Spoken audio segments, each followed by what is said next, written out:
भूर्भुवः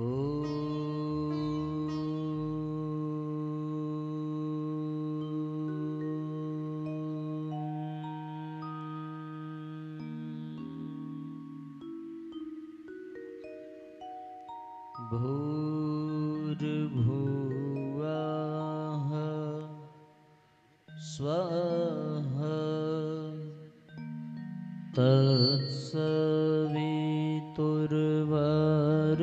तत्सवितुर्वरेण्यं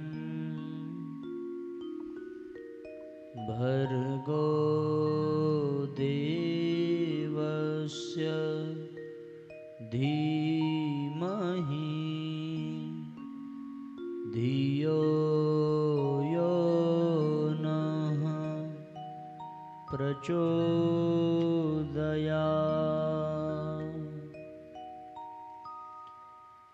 वंशी विभूषितकरान् नवनीर्दाभात्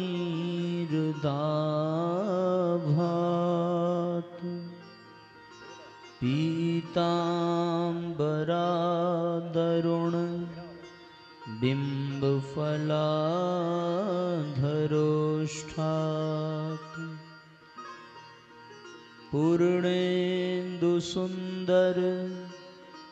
मुखादरविन्दनेत्रात् कृष्णात् परं किमपि तत्त्वमहं न जाने। सच्चिदानन्दरूपाय विश्वोत्पत्त्यादिहेतवे तापत्रयविनाशाय श्रीकृष्णाय वयं नमः। वर्णानामर्थसङ्घानां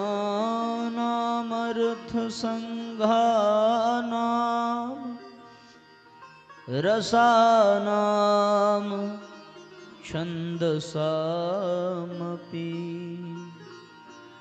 मङ्गलानां च कर्तारो वन्दे वाणी विनायकौ। व्यासाय विष्णुरूपाय व्यासरूपाय विष्णवे नमो वै ब्रह्मनिधये वासिष्ठाय नमो नमः। ॐ अज्ञानतिमिरान्धस्य ज्ञानाञ्जनशलाकया चक्षुरुन्मीलितं येन तस्मै श्रीगुरुवे नमः।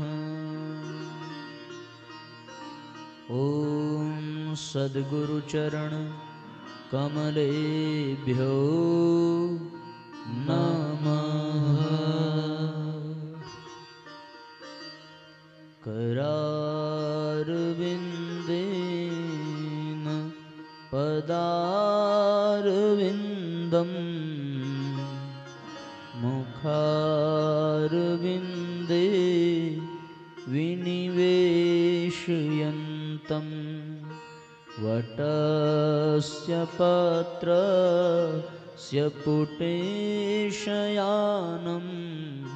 बालं मुकुन्दं मनसा स्मरामि।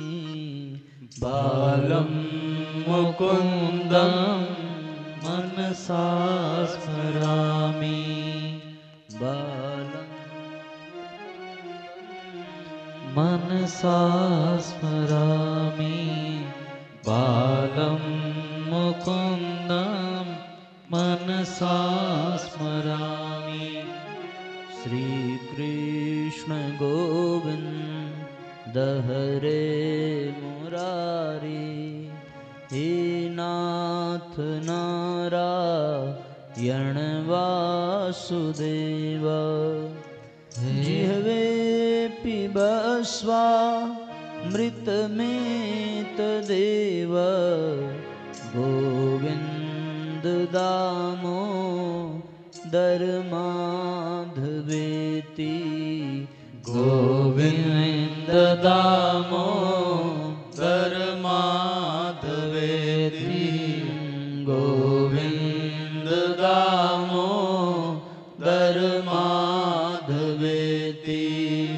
श्रीकृष्ण राधा वर गोकुलेश गोपाल गोवर धननाथ विष्णु जिह्वे पिबस्वामृतमेतदेव गोविन्द दामोदरमाधवेति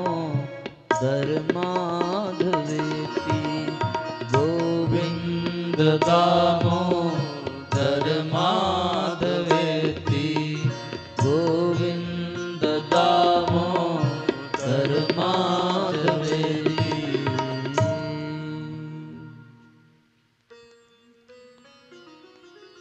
ॐ कृष्णं नारायणं वन्दे कृष्णं वन्दे व्रजप्रियं कृष्णं द्वैपायनं वन्दे कृष्णं वन्दे पृथासुतम्।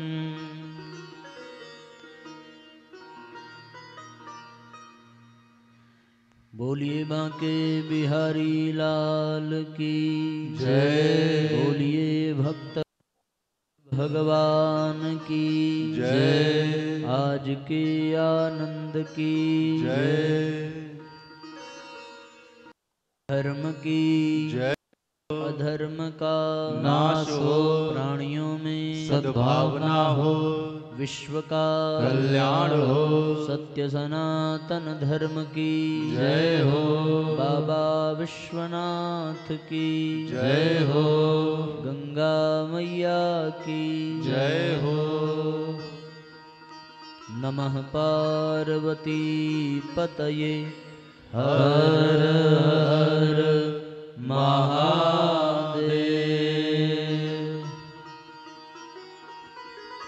आइए आज के अंतिम और विश्राम दिवस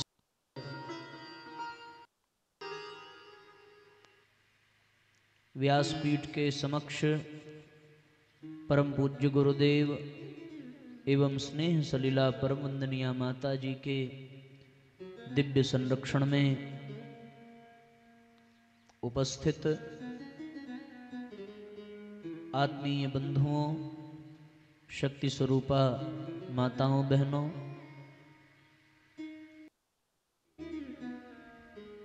सभी आज के आध्यात्मिक संदेश का श्रवण लाभ प्राप्त करने वाले समस्त सत्संगी भाई बहन, आज के परम पुनीत पावन सत्र में आप सबका बहुत बहुत स्वागत, अभिनंदन। आप सबके हृदय में विराजमान ईश सत्ता को बारंबार नमन करते हुए आइए आज के सत्र में प्रवेश करें। सभी परिजन मन वाणी अंतःकरण के परिमार्जन हेतु कुछ पल भगवान नाम का संकीर्तन करेंगे। श्री राधे गोपाल भज मन श्री राधे, श्री राधे गोपाल भज मन श्री राधे, श्री राधे गोपाल भज मन श्री राधे, श्री राधे गोपाल भज मन श्री राधे। श्री राधे जय जय राधे, राधे जय जय राधे। श्री राधे जय जय राधे। श्री राधे जय जय राधे। श्री राधे गोपाल भज मन श्री राधे। श्री राधे गोपाल भज मन श्री राधे। हरिओम। थोड़ी आवाज बढ़ाइए, इको बढ़ाइए। जय हो।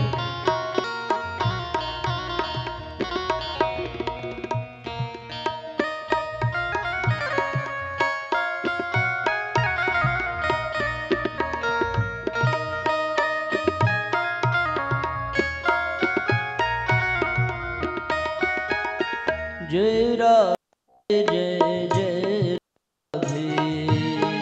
जय राधे जय जय राधे। जय राधे जय जय राधे। जय राधे जय जय राधे। श्री राधे जय जय राधे। श्री राधे जय जय राधे। श्री राधे जय जय राधे। श्री राधे जय जय राधे। श्री राधे जय जय राधे। श्री राधे जय जय राधे। श्री राधे गोपाल भज मन श्री राधे। श्री राधे गोपाल भज मन श्री राधे। श्री राधे गोपाल भज मन श्री राधे। श्री राधे गोपाल भज मन श्री राधे। श्री राधे गोपाल भज मन श्री राधे। श्री राधे गोपाल भज मन श्री राधे। भज मन श्री राधे। भज मन श्री राधे। भज मन श्री राधे। भज मन श्री राधे। भज मन श्री राधे। भज मन श्री राधे।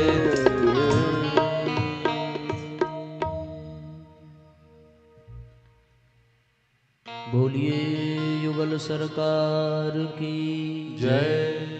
बोलिए बांके बिहारी लाल की जय। आज के आनंद की जय।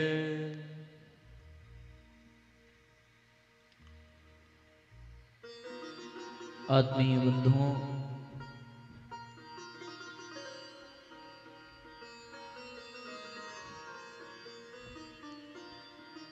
बड़े सौभाग्य का विषय है कि जिस अनुष्ठान का हम सभी ने शुभारंभ किया था, आज उसकी पूर्णाहुति के उद्देश्य से हम सभी यहाँ एकत्रित हुए हैं। किसी भी कार्य की पूर्णता बहुत होती है, बड़ा सुखद और अपेक्षित परिणाम भी प्रदान करती है। लेकिन उस पूर्णता के साथ साथ कुछ दायित्व, कुछ जिम्मेदारियां, कुछ सत्प्रेरणा, कुछ संकल्प भी जीवन में धारण करने पड़ते हैं। केवल कथा में आए, आकर के बैठे, सुना, सुनकर चले गए तो फिर आने का कोई लाभ प्राप्त नहीं हो सकता। सब कुछ सुन लेने के बाद उसमें से पूरा न सही, कुछ तो अपने लिए चुन लेना चाहिए और उसको जीवन का अंग बना लेना चाहिए। अक्षरशः पूरी कथा न किसी को स्मरण ही होगी प्रथम दिन से लेकर के आज तक, और न आगे स्मरण रहेगी। पर यदि गहराई से चिंतन किया जाएगा तो उसमें से कुछ छांट करके हम अपने अनुकूल, अपनी परिस्थिति, अपनी मन स्थिति के अनुकूल कुछ न कुछ अवश्य धारण कर लें और उसका अभ्यास जीवन पर्यंत करते रहें, तो वास्तव में कथा का प्रसाद होगा। यही वास्तव में कथा की पूर्णाहुति होगी। पूर्णाहुति का तात्पर्य पूर्णता से है। पूर्णता हम सबको तभी प्राप्त होगी जब हम सभी परमात्मा में विलय हो जाएंगे। जैसे आपने देखा होगा, किसी भी सर्कल की शुरुआत, सर्कल देखा है आप लोगों ने? कभी बनाया भी होगा। रोटी बताओ गोलाकार होती है? रोटी तो देखी हो, कितने लोगों ने रोटी देखी? हाथ उठाओ। गोल रोटी बनाने वाले जो नए नए कलाकार होते हैं वो अलग अलग आकार के भी बना लेते हैं। हाँ, तुमने भी देखी है बेटा रोटी गोल? अच्छा, आप सब लोग इधर मुंह कर लीजिए, सामने की ओर। तो किसी भी सर्कल की शुरुआत एक बिंदु से होती है, पर वो सर्कल पूर्ण कब होता है? जब फिर से उसी बिंदु में जाकर के मिल जाता है। उसी तरीके से जब तक वो न मिले तब तक अधूरा है, और जब मिल जाए तब वो सर्कल पूरा हो जाता है। उसी प्रकार साथियों, हम सब लोग,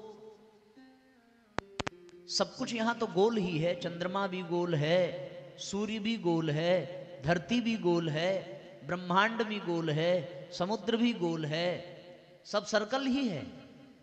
क्यों? शून्य भी गोल है जिससे शुरुआत होती है, और अंत में जिसमें सब मिल जाएंगे वो शून्य भी, वो अंतरिक्ष भी, सब वो तारे सितारे सब गोल मिलेंगे आपको। तो वो सर्कल जब पूरा होगा तभी बात बनेगी। और पूरा कब होगा? हम सबकी जीवन यात्रा प्रारंभ हुई परमात्मा से, और वो घूम रही है। घूमते घूमते जब परमात्मा में मिले तभी पूर्णा मानी जाएगी। और वो परमात्मा में मिले कब? जब हम भी परमात्मा के जैसे हो जाए। पानी में पानी ही मिलता है, तेल नहीं मिलता।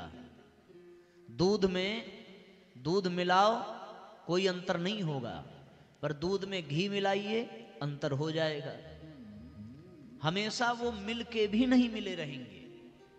अगर एक ही जाति के हैं, एक ही गुण धर्म के हैं, तो ही वो मिल करके दो से एक हो जाएंगे। और अगर अलग अलग गुण धर्म के हैं, अलग अलग प्रजाति के हैं, तो वो कभी मिलकर के एक नहीं हो सकते। इसलिए मिलना पड़ेगा, बिना मिले पूर्णता मिलेगी नहीं। और पूर्णता के लिए, मिलने के लिए हमें भी उनके जैसा बनना पड़ेगा। दो, या तो हम उनके जैसे बन जाएं या उनको अपने जैसा बना लें।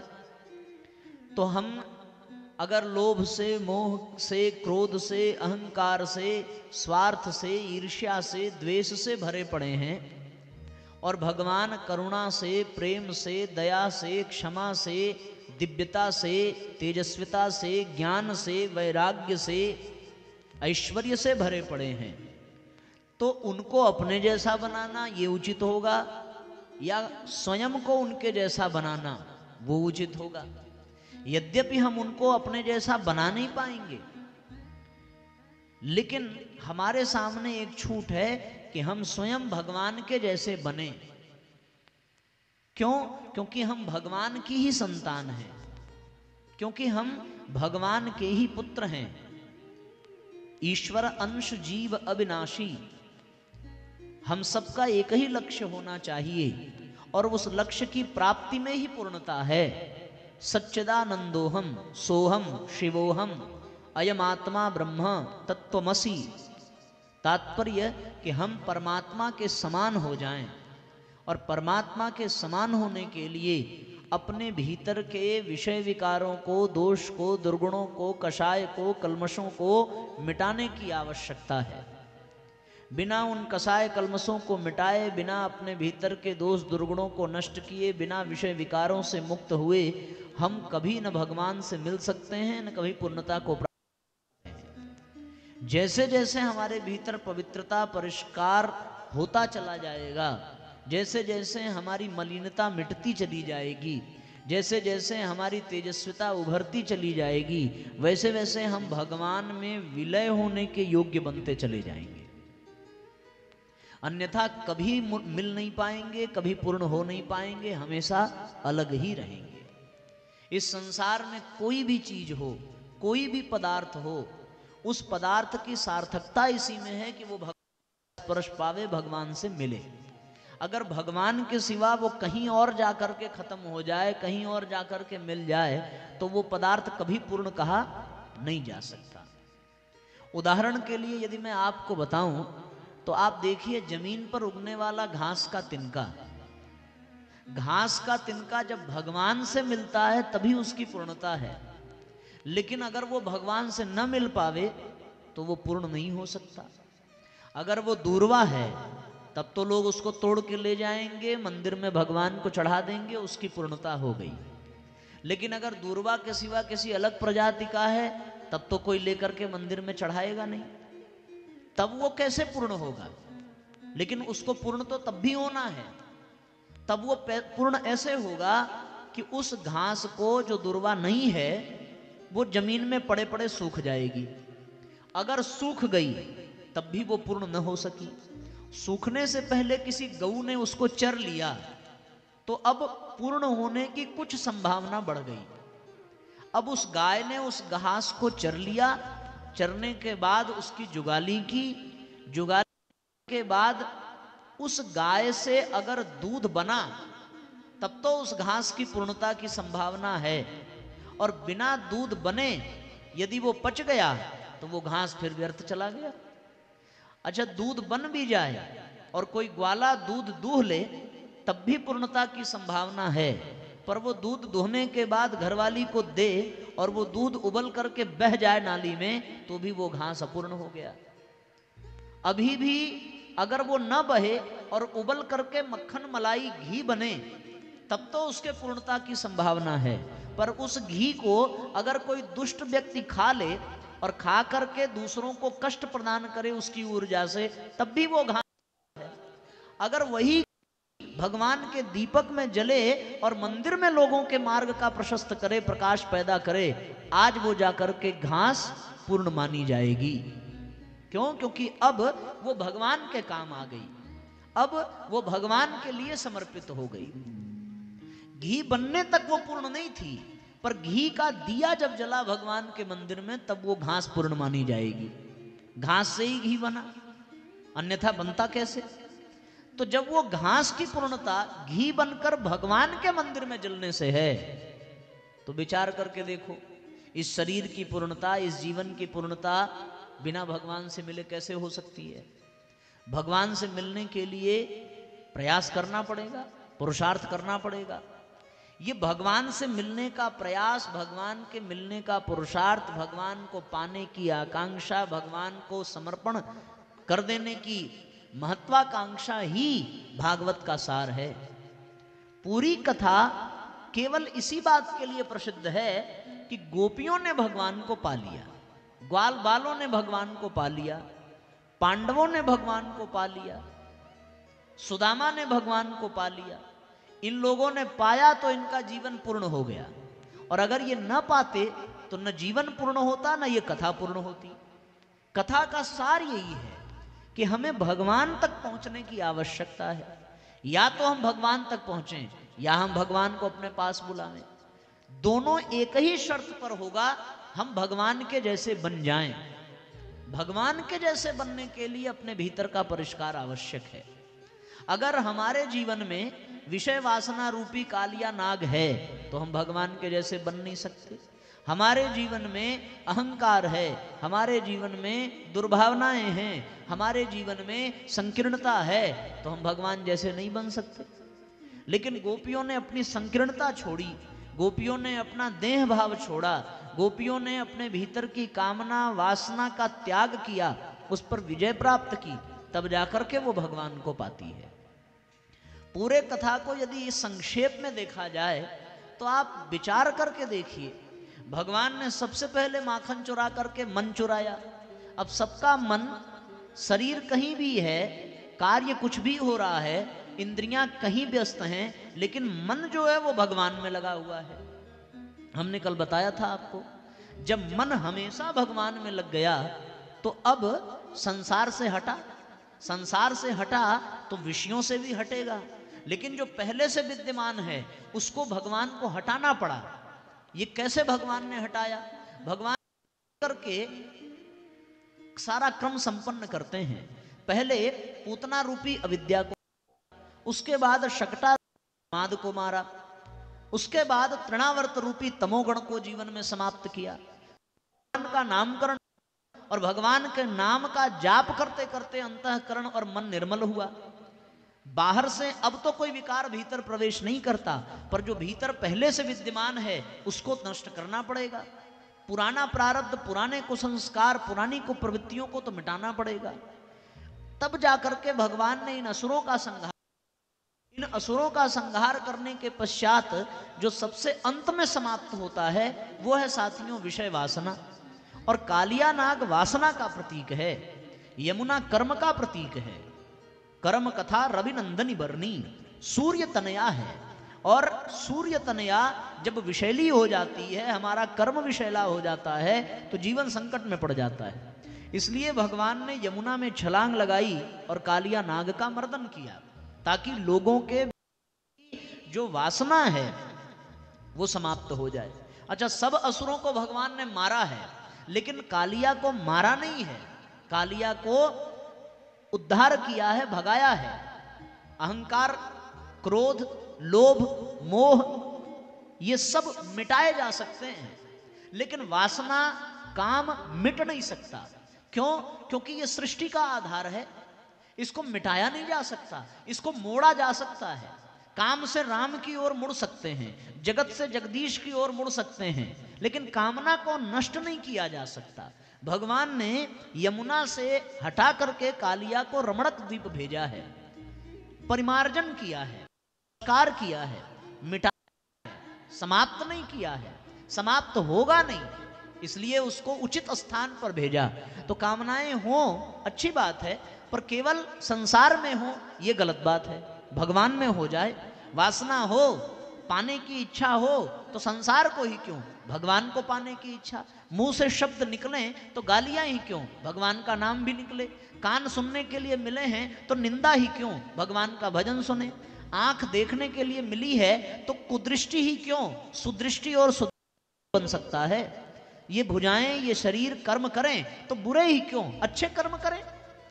ये सब, ये पांव चलें तो बुरे मार्ग पे ही क्यों चलें, अच्छे मार्ग पर चलें। हम लोगों ने यज्ञ में पवित्रीकरण किया, हम लोगों ने यज्ञ में शिखा बंधन किया, हम लोगों ने यज्ञ में न्यास का क्रम संपन्न किया।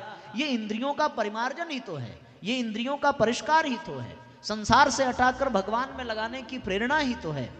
यही भगवान यहां कर रहे हैं। भगवान ने देखा कि सब निर्मल हो गए, सब संताप से मुक्त हो गए, सबके भीतर का विकार समाप्त हो गया, पर अभी वासनात्मक विचार बचा हुआ है। वो वासनात्मक विचार, वो अहंता का विचार, जो ये भाव कराता है आत्मा नहीं देह है, जबकि वास्तव में हम विशुद्ध आत्मा हैं, पर हम देह भाव से ऊपर नहीं उठ पा रहे हैं। इसलिए भगवान ने ये प्रयोजन किया। कालिया नाग के मर्दन के पश्चात भगवान ने गोपियों के, ग्वालों के सबके परीक्षण किए। और परीक्षण कब किया?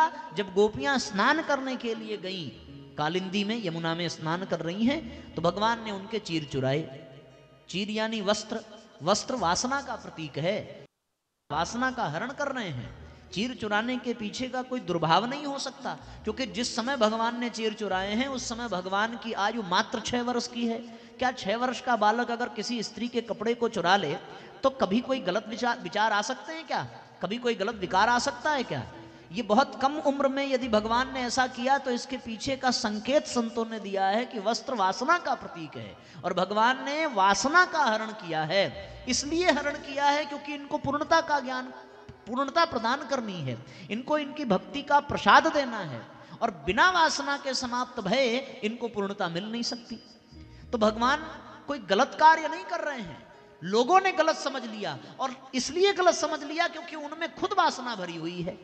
क्योंकि जब कन्हैया 6 साल के हैं तो चीर हरण कर रहे हैं, पर जब 16 साल के हैं तो द्रौपदी की लाज बचा रहे हैं, वो किसी को दिखाई नहीं देता। चीर चुराया इसका उदाहरण सब देंगे, क्यों? क्योंकि हमारे भीतर वासना भरी है ना, हमारे भीतर विषय विकार भरे हैं, सो हम भगवान को भी गलत सिद्ध करने के लिए पीछे पड़ जाते हैं। ऐसे महामूर्खों को स्पष्ट जवाब देना चाहिए और उनको ये बताना चाहिए कि भैया भगवान को समझने के लिए तुझे भगवान जैसा बनना पड़ेगा, तब जाकर के भगवान की समझ आएगी। इसलिए साथियों, भगवान ने वस्त्र का हरण किया, भगवान ने वासना का हरण किया। उन गोपियों ने बार बार वस्त्र मांगे, इसलिए वस्त्र मांगे क्योंकि गोपियों को अभी ये भान है कि वो और स्त्री हैं, तो इसका मतलब उनके पास स्त्री का शरीर है, इसका मतलब वो शरीर भाव में है, देह भाव में है, और देह के भाव में रहने वाला परमात्मा को कभी पा नहीं सकता। देह से ऊपर उठना पड़ेगा, ये भूलना पड़ेगा कि मैं स्त्री हूं, मैं पुरुष हूं, मैं बालक हूं, मैं बालिका हूं, मैं डॉक्टर हूं, मैं इंजीनियर हूं। ये याद रखना पड़ेगा कि मैं विशुद्ध आत्मा हूं, भगवान का अंश हूं, भगवान का बेटा हूं। ये याद रखने पर ही भगवान की प्राप्ति होने वाली है। इसलिए भगवान ने उसका हरण किया, और हरण करने के पश्चात तब तक नहीं दिया जब तक गोपियों ने क्षमा नहीं मांगी।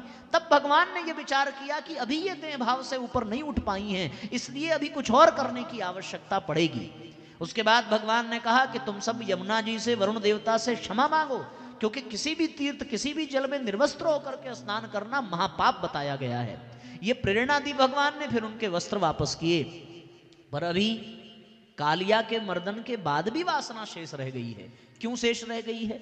बड़ा सुंदर उदाहरण मैंने बार बार दिया है, इससे बेहतर मिलता नहीं, इसलिए फिर आपको वही बताऊं। इसी ग्लास में आप दूध भर करके पीजिए, उस ग्लास में दूध भर करके आपने पी लिया, ग्लास को रख दिया, जल से केवल खंगाल दें तो उसमें दूध का रंग आ ही जाता है, भले उस ग्लास में दूध हो या ना हो। दूध निकल तो गया, अब उसमें दूध है नहीं, लेकिन दूध का निशान रह गया। उसी प्रकार कालिया मर्दन के माध्यम से वासना निकल तो गई, वासना मिट तो गई, लेकिन अभी उसका निशान रह गया। इसलिए क्या करना पड़ेगा? और वासना कब तक रहती है? जब तक इंद्रियां संसार की ओर भागती हैं, जब तक इंद्रियां विषयों की ओर भागती हैं। और हमने आपको प्रारंभ में बताया था कि इंद्रियों को ही गो कहते हैं। गो यानी ज्ञान, गो यानी गाय, गो यानी इंद्रियां। इसलिए भगवान ने सोचा कि इंद्रियां जो अधोगामी हैं, इन इंद्रियों को ऊर्ध्वगामी करने की आवश्यकता है। अभी गामी होंगी तो आंख बुराई देखेगी, कान बुराई सुनेंगे, मुंह बुराई बोलेगा, हाथ बुराई करेंगे, पांव बुरी दिशा में चलेंगे। इसलिए इंद्रियों की दिशा को बदलने की आवश्यकता है। और इंद्रियों की दिशा बदल जाए तो आंख बुरा देखने की बजाय अच्छा देखने लगेगी, बुरा सुनने की बजाय कान अच्छा सुनने लगेंगे, बुरा बोलने की बजाय जिह्वा अच्छा बोलने लगेगी, बुरा कर्म करने की बजाय ये भुजाएं अच्छा कर्म करने लगेंगी। इसलिए भगवान ने इंद्रियों को अधोगामी होने से ऊर्ध्वगामी बनाने की योजना बनाई, और ऊर्ध्वगामी करने के लिए इंद्रियों का वर्धन आवश्यक है। इंद्रियों को गो कहते हैं, और गो के वर्धन को ही गोवर्धन लीला कही जाती है। तब भगवान ने गोवर्धन पर्वत उठाया और इस प्रेरणा उठाया, इस भाव के साथ उठाया कि का उत्सर्जन करने की आवश्यकता है, ताकि ये विषय की ओर भागने की बजाय, वासना की ओर भागने की बजाय उपासना की ओर भागने लगे, जगत की ओर भागने की बजाय जगदीश की ओर भागने लगे। और जब भगवान ने गोवर्धन उठाया तो गोवर्धन के नीचे खड़ा हर एक ग्वाला, एक गोपियां, हर एक केवल ऊपर की ओर देखता है और केवल भगवान को निहारता है। भगवान जब जाते हैं तो सबके कानों में भगवान का नाद सुनाई पड़ता है। अब कोई निंदा सुनने की सामर्थ्य किसी कान में नहीं, देखने की सामर्थ्य भगवान के लिए जो भी कर्म, जो भी समर्पण, जो भी भाव गोवर्धन के नीचे खड़े लोगों का है, वो केवल और केवल भगवान को निहारने, भगवान को सुनने, भगवान की ओर जाने, भगवान के लिए जीने का है। इसके सिवा दूसरा कोई कार्य नहीं है। इसी लीला को गोवर्धन लीला कहते हैं। और जब भगवान ने गोवर्धन लीला संपन्न कर ली, तब अब किसी के जीवन में कोई विषय, कोई वासना, कोई विकार शेष नहीं रह गया। जब कुछ भी शेष नहीं रह गया, सब वास्तव में भगवान के जैसे ही बन गए, तब भगवान ने उनके जीवन में महारास की घटना को घटित करने की योजना बनाई। ये महारास पूर्णता प्रदान करने की पद्धति है। ये महारास आध्यात्मिक उत्कृष्टता है। ये महारास कोई नृत्य नहीं है, ये महारास कोई नाच गाना नहीं है, ये महारास कोई नौटंकी नहीं है कि भगवान अकेले खड़े हों, स्त्रियों से घिरे हों, सब नाच रहे हों, कोई रिकॉर्डिंग कर रहा हो, कोई सेल्फी ले रहा हो, कोई फिल्मी गाने गा रहा हो। महारास जीव और शिव के मिलन का रास है।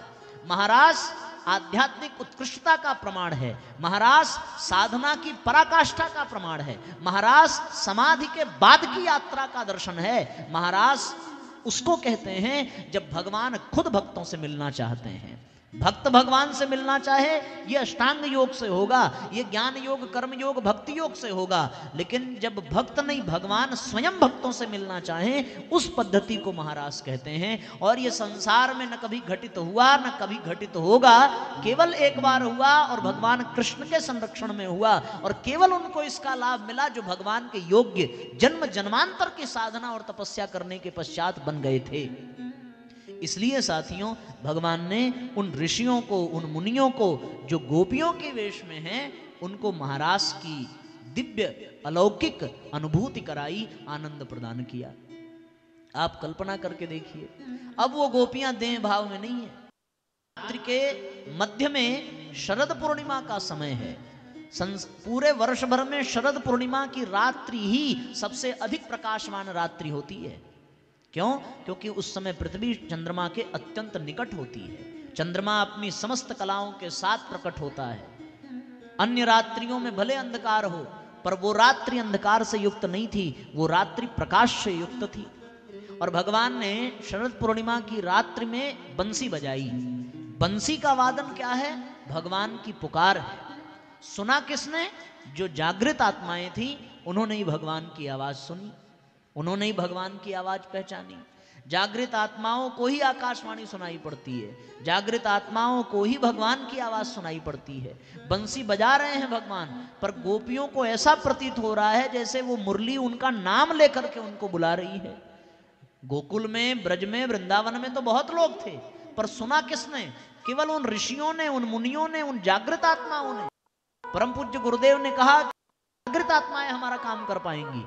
महाराज के लिए भगवान तो पूरे वृंदावन को बुला रहे हैं, पर सुना जिसने वही जा पाया।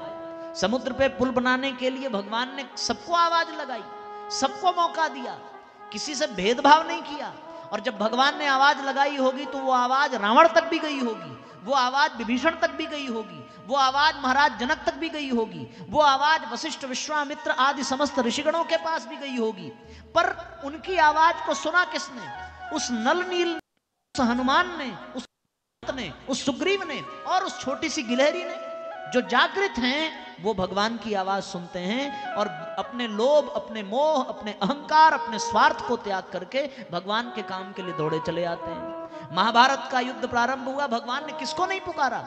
सबसे पहले दुर्योधन को पुकारा, उसके बाद धृतराष्ट्र को पुकारा, उसके बाद कर्ण को पुकारा, उसके बाद द्रोणाचार्य, पितामह भीष्म को पुकारा। पर आवाज किसने सुनी? केवल अर्जुन, युधिष्ठिर, नकुल, सहदेव और भीम ने सुनी। तो श्रेय किसको मिला? केवल पांडवों को मिला। भगवान की पुकार ही बंसी का वादन है, भगवान का बुलावा ही महाराज का निमंत्रण है। वो हनुमान यदि भगवान की आवाज सुनकर अपने आप को न्यौछावर कर देते हैं तो महाराज का आनंद हनुमान को मिलता है। वो विभीषण जो सोने की लंका का मोह और भाई का मोह त्याग करके धर्म के लिए अपना सब कुछ त्याग कर भगवान की शरण में आ जाते हैं, तो महाराज का आनंद विभीषण को प्राप्त होता है। इसलिए साथियों, महाराज कोई नृत्य नहीं है, ये भगवान की कृपा है, भगवान की पुकार है। अब वो गोपियां देह भाव में नहीं है। परिवार के लोगों ने रोका, उनके पतियों ने रोका, सास ने रोका, ससुर ने रोका। गोपियों ने कहा कि तुम रोक सकते हो तो इस शरीर को, बहुत सारी गोपियां, ऐसा वर्णन आता है कि गोपियों ने वही शरीर छोड़ दिया कि तुम्हें इस शरीर से मतलब है, ये शरीर तुम्हारा, हमें भगवान ने बुलाया है, हम भगवान की पुकार को अनसुनी नहीं कर सकते। ये महाकाल की आवाज है, ये भगवान की आवाज है। सब छोड़ करके गोपियां भगवान के पास आ गई। भगवान के पास आकर के उन्होंने भगवान से प्रार्थना की, भगवान की अभ्यर्थना की और अंततो गत्वा भगवान में विलीन हो गई। यही महाराज का दर्शन है साथियों। कान्हा रे थोड़ा सा प्यार दे, चरणों में बैठा के तार दे। भाव है सब एक साथ तालियां बजाते हुए एक साथ गुनगुनाएं और गोपियों की भांति हम लोग भी प्रार्थना करें भगवान से कि हमें भी वो दिव्य रास, वो महारास, वो पूर्णता का आनंद प्राप्त हो, जिस पूर्णता को पाने के लिए आज हम सभी पूर्णाहुति के लिए एकत्रित हुए हैं।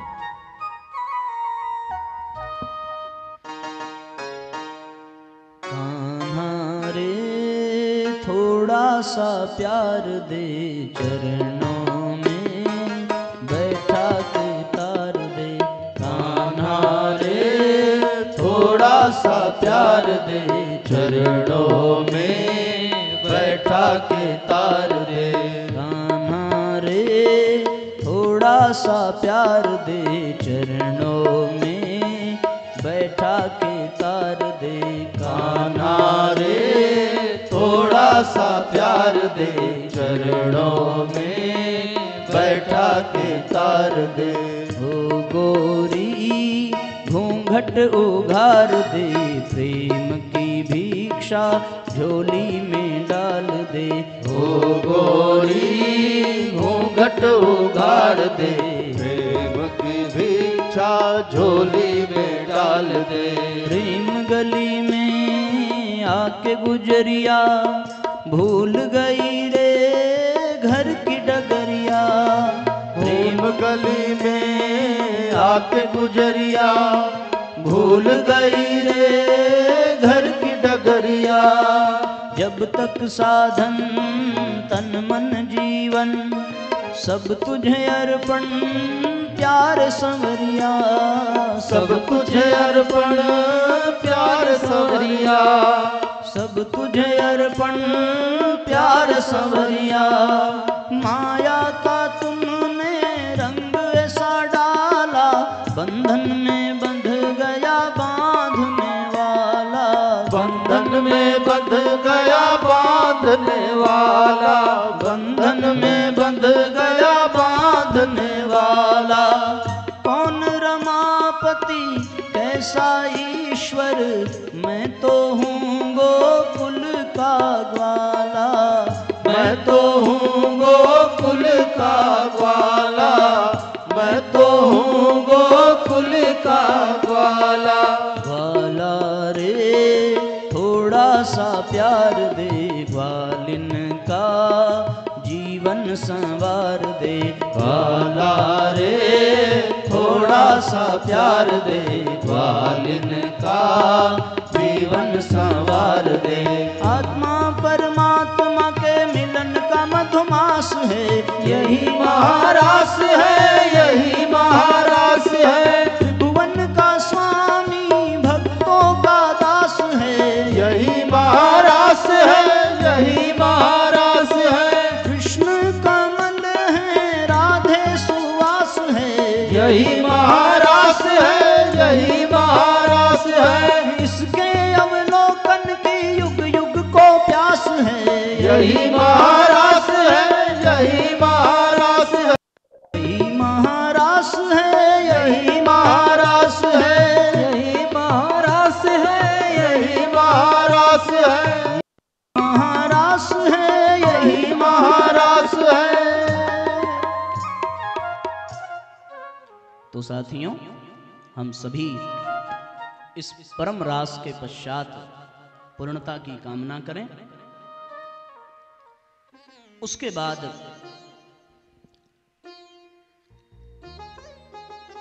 भगवान ने परम आनंद, अलौकिक आनंद उन सभी को प्रदान किया है। और फिर भगवान उचित समय आने पर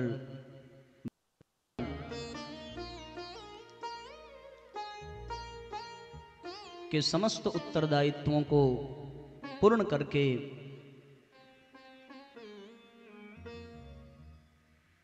अक्रूर जी के साथ मथुरा की ओर प्रस्थान करते हैं।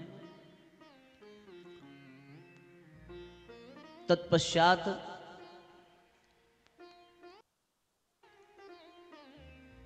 वहां भगवान ने धोबी का उद्धार किया, कुब्जा का उद्धार किया, शिव धनुष भंग किया और कंस के द्वारा भेजे गए गज का संहार करके कंस की सभा में भगवान हस्तदंत के साथ पहुंचे। वहां मल्ल युद्ध के लिए एकत्रित सभी योद्धाओं को पराजित किया और उसके पश्चात भगवान ने कंस का संहार किया। समस्त देवगणों को चिंता से, भय से मुक्त किया। तत्पश्चात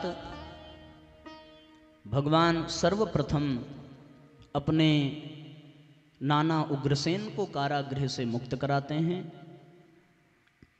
उसके बाद जन्मदायिनी माता देवकी और पिता वसुदेव के कक्ष में, जो बहुत पहले से कारागृह में बंद हैं, उस कारागृह में भगवान जाते हैं। आज प्रथम बार अपने माता पिता से भेंट हुई उनकी। देवकी और वसुदेव आह्लादित, अत्यंत प्रसन्न मुद्रा में भगवान का आलिंगन करते हैं।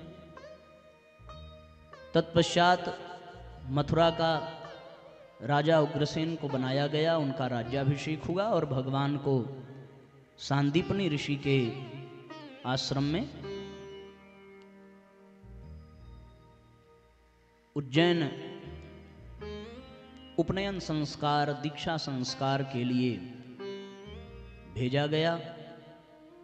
और भगवान ने मात्र 64 दिनों में 64 विद्याओं, 64 कलाओं को धारण किया। भगवान लौट करके मथुरा आते हैं और मथुरा आने के पश्चात जरासंध, जो कंस का ससुर है, उसने बार बार मथुरा पर आक्रमण किया। भगवान ने उसकी सेना को बार बार पराजित किया। पराजित कर करके उसे वो छोड़ते हैं ताकि वो अन्यान्य असुरों को लेकर के बार बार आता रहे और भगवान मथुरा में ही रह करके उन समस्त असुरों का वध करते रहे। इसके बाद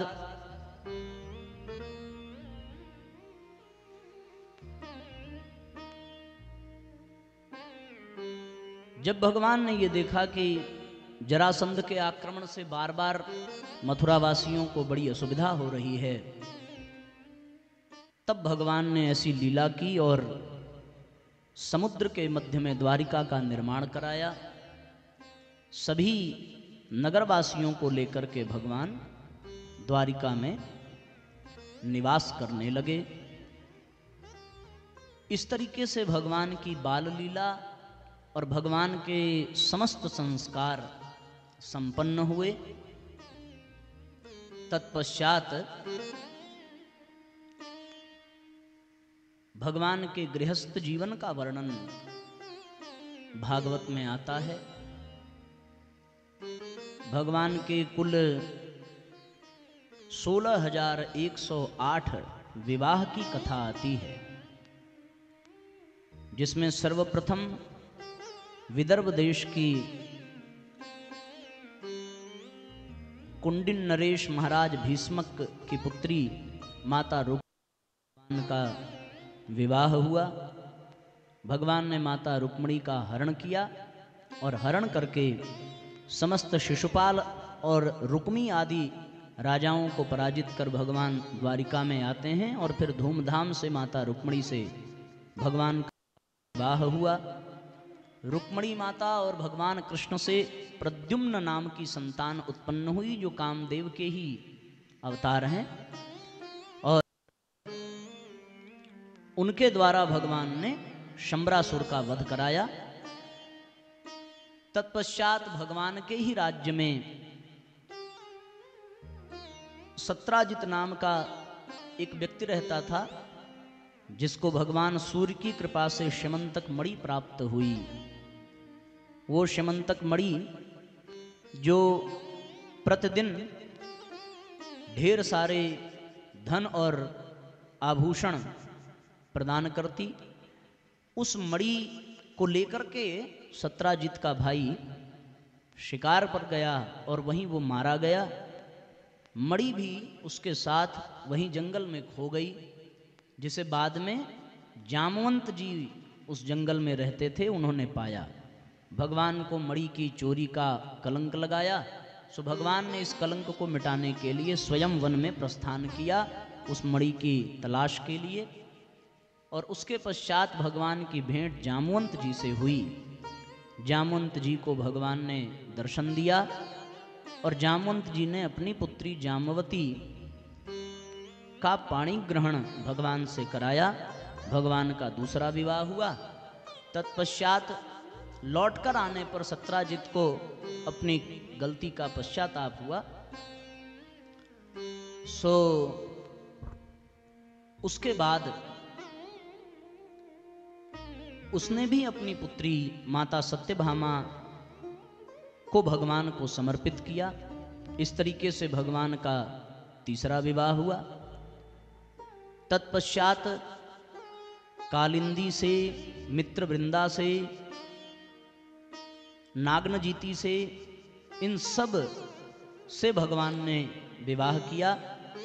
और उसके पश्चात भौमासुर का वध करके भौमासुर के कारागृह में उसने 16,100 कन्याओं को हर करके बंदी बनाया था। सबको मुक्त करने के पश्चात उन कन्याओं ने भगवान से प्रार्थना की कि हमें अब इस शरीर को कोई स्वीकार नहीं करेगा, सब हमारी उपेक्षा करेंगे। सो सत्यभामा की प्रार्थना पर भगवान ने उन सबको अपनी गृहस्थी में स्थान दिया और भगवान सबके साथ सुखपूर्वक बहुत सदगृहस्थ का धर्म निभाते हुए जीवन यापन करने लगे। तत्पश्चात भगवान ने समय समय पर अनेकानेक उन असुरों को, जिनके पाप से ये धरती प्रभावित हो रही थी, ये धरती पतित हो रही थी, उन सब असुरों को, पौंड्रक को, काशी नरेश को, सबका संहार किया, सबका उद्धार किया। तत्पश्चात महाराज परीक्षित अन्यान्य युद्ध और योद्धाओं के विषय में भगवान सुखदेव से सुन करके बहुत ही व्यथित हो रहे थे, क्योंकि उसी क्रम में भगवान शांति दूत बन करके हस्तिनापुर भी जाते हैं और कौरवों को समझाने की अपेक्षा से, पर दुर्योधन आदि कौरवों ने उनके प्रस्ताव को स्वीकार न किया। कथा आप सब जानते हैं। महाभारत का बड़ा ही घनघोर युद्ध हुआ, बहुत रक्त हुआ।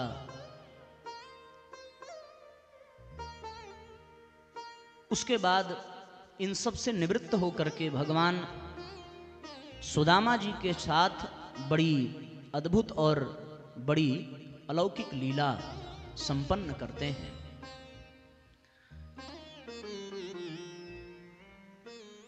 व्यक्ति कितने भी ऊंचाई पर क्यों न पहुंच जाए, पर वो अपनी जड़ से, अपने मूल से जुड़ा रहना चाहिए। इससे जुड़े रहने के कारण व्यक्ति का सदैव यशगान ही होता है। संसार में सबसे योग्य, सबसे संपन्न, सर्वाधिक ऐश्वर्य अपितु तीनों लोकों के स्वामी भगवान ही हैं। इसके पश्चात भी भगवान की सभा में, भगवान के महल में, भगवान के जीवन में यदि सुदामा जैसे निर्धन मित्र के लिए भी स्थान है तो ये हम सब के लिए बहुत ही प्रेरणास्पद है। और इस प्रेरणा के आधार पर सभी ये मन में भावपूर्वक संकल्प लें कि कोई छोटा हो, कोई बड़ा हो, कोई ऊंच नीच का बिना भेदभाव किए, बिना किसी के साथ दुर्व्यवहार किए हमें अपने प्रत्येक संबंध पूरी निष्ठा और पूरी ईमानदारी से निभाने चाहिए। तब जाकर के साथियों जीवन श्रेष्ठ बनता है। यही प्रेरणा देने के लिए भगवान ने सुदामा जी के साथ अपनी मित्रता का दिग्दर्शन समाज को कराया और समाज को प्रेरणा दी। आगे चल करके एकादश स्कंद में वसुदेव एवं देवर्षि नारद का संवाद है, जिसके माध्यम से महाराज जनक और सभी परमहंसों के मध्य संवाद का वर्णन है। तत्पश्चात एकादश स्कंद में ही अलर्क आदि राजाओं के द्वारा भगवान दत्तात्रेय और उनके 24 गुरुओं की सत्प्रेरणा का विशेष वर्णन प्राप्त होता है। इन सब वर्णन के पश्चात द्वादश स्कंद में कलिकाल का वर्णन, भविष्य का वर्णन, भविष्य के अन्यान्य राजाओं का वर्णन, 4 प्रकार के प्रलय, इन सब का वर्णन पूर्वक सुखदेव जी ने परीक्षित के समक्ष किया है। उसके बाद सुखदेव जी ने महाराज परीक्षित से कहा कि यदि और भी कोई जिज्ञासा हो तो तुम पूछ लो, क्योंकि जब तक हम यहां रहेंगे तब तक तक्षक आने का साहस नहीं कर पाएगा। ये विधि का विधान है, सो होना है। महाराज परीक्षित भगवान की कथा सुनकर के बहुत पहले ही देहभाव से ऊपर उठ करके भगवान के चिंतन में निमग्न हो चुके थे। अपने गुरु सुखदेव को बारंबार प्रणाम किया और प्रणाम करने के पश्चात सुखदेव मुनि उठे हैं, वहां से प्रस्थान करते हैं। उसके बाद तक्षक नाग के विष के प्रभाव से महाराज परीक्षित ने अपने देह का त्याग किया और त्याग करने के पश्चात भगवान के धाम पहुंचे। बोलिए परीक्षित जी महाराज की जय, बोलिए भक्तवत्सल भगवान की जय। इस तरीके से साथियों आइए हम सभी भागवत की पूर्णता की ओर चलें और भावपूर्वक भगवान की चरण वंदना करते हुए भागवत महापुराण को सदैन्य प्रणाम करते हुए, जिसके माध्यम से हम अपने भीतर ज्ञान, वैराग्य और भक्ति को जागृत करते हैं, उसको जागृत करने के पश्चात हम अपने जीवन को परमात्मा लगाते हैं।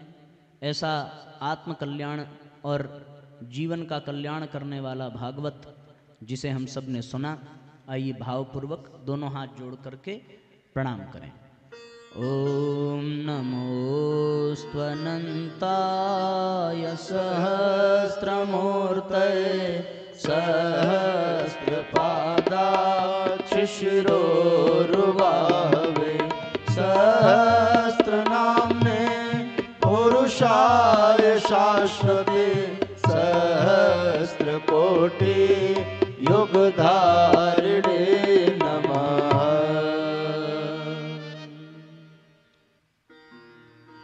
आइए हम सभी अब दीक्षा संस्कार की ओर अग्रसर हों।